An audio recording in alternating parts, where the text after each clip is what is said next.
Walty, what?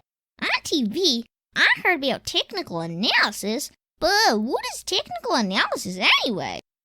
Technical analysis is a methodology used to predict the future price of securities based on past price movement and trading volumes of that security.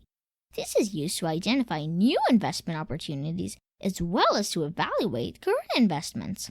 The underlying belief behind technical analysis is that price moves in trends and history repeats itself.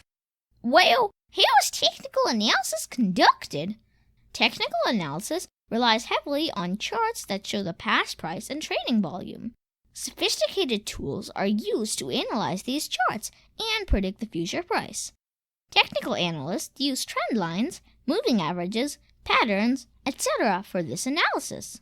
But we'll cover these terms in detail in a separate video. Is technical analysis only for stocks? No, it can be used for any security that has historical trading data, like stocks, fixed income, currencies, and other securities. Is technical analysis the only way to forecast the security's price? No, there's also something called fundamental analysis, but that's a topic for another time. Thank you very much for telling me about technical analysis, Walshy. You're welcome, Super Cooper.